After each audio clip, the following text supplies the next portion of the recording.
happening, people? It's your boy, the Boxing Lowdown, and I'm back here with another video. Now, as always, guys, don't forget to like, share and subscribe. Feel free to drop a comment if you like, and I'll happily get back to you. Now, let's talk about Triple G. If you guys watched the podcast last week, you'll remember this. Put it out there. Who thinks that Triple G's great? I don't. In his prime, he was good to watch. He was getting guys out of there. But if we look at it in the cold light of day, if we analyse his career the way we're supposed to, I don't think you can put him down as a great fighter, bro. I don't. Laurie with his controversial opinions, guys. But listen, when you look into it more, first of all, let me just talk about Triple G. The fact that he is fighting this weekend against Golovkin-Murata. This is a unification bout in the middleweight division. Finally, we are getting some movement in that division. Triple G, he'll be 40 by the time he steps into the ring against Murata, and he is the favourite to capture the WBA belt to go alongside the IBF belt that he has. Now, when you look back on his career, Laurie mentioned it earlier there, as you saw.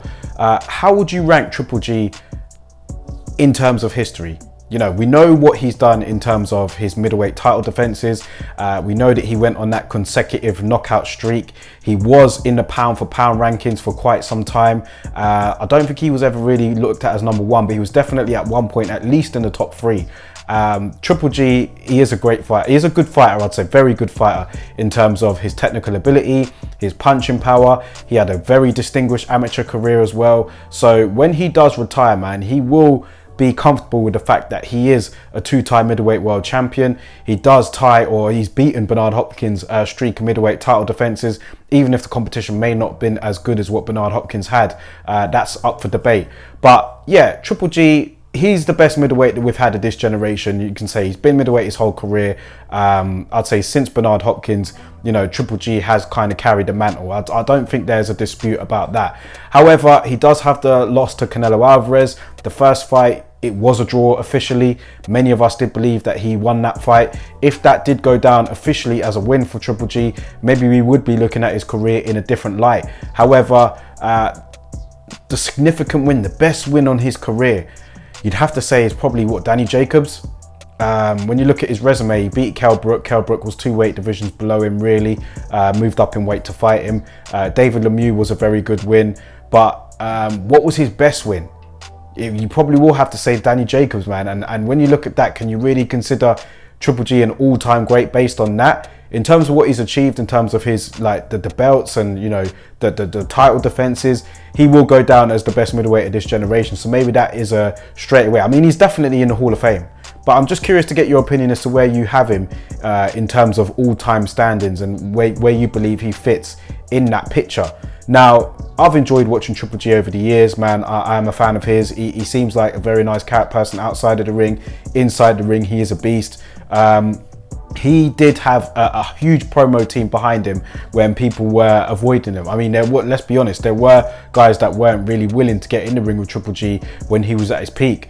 But one thing that I'll always hold against Triple G, man, was when his trainer, what's his trainer's name? I forgot his trainer's name, but you guys know, the Mexican trainer, Abel Sanchez, that's it. He came out and said something that sticks to me. When he said that Triple G will fight anybody from 154 to 168. Go back and have a look. You'll see the quotes are all there. The videos are there. When Andre Ward, who was still fighting at the time, offered to step in and take that offer, they didn't want that fight. Do you know what I mean? And I'll always hold that against them, man. That fight should have happened. It didn't. Triple G was a middleweight. Andre Ward, super middleweight. But when you're opening the umbrella out, 154 to 168, and somebody from 168 takes you up on that and you don't take him on, then, you know, you have to hold them against that. But away from that, I think Triple G has been a very good fighter, man, inside and outside of the ring. I'm not sure how long he has left. Like I said, he will be 40 by the time he steps into the ring on Saturday night. But it's looking like the Canelo trilogy will happen at the end of the year, should both of them get through their matchups. Triple G, obviously, this weekend, Canelo against Dimitri Bivol.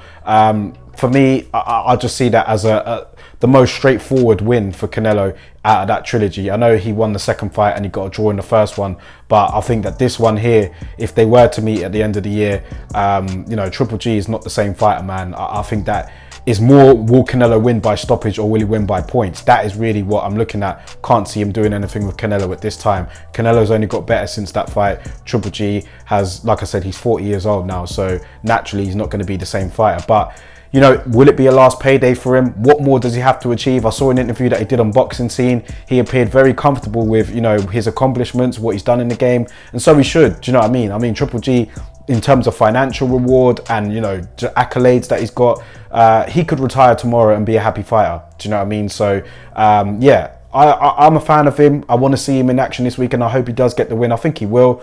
Murata is not really for me on the same level as Triple G, at whether Triple G's 30, whether he's 35 or 40. I don't know much about him, but from what I've seen, I'm not convinced that he will be able to defeat Triple G, but you never know. Like I said, this is boxing. If we were able to predict all the results, then the sport wouldn't be fun, would it? So you never know. Like I said, I haven't seen too much of him, but I think Triple G is a pretty heavy favourite going into this weekend's fight. What do you guys think about it? Curious to get your opinions on this, and also not just the fight itself, but where you have Triple G in the all-time standings, man. Like, where do you have him? Is he an all-time great? Is he just a very good fighter? Let me know. Drop your thoughts in the comment section below, guys, and I'll catch you on the next video.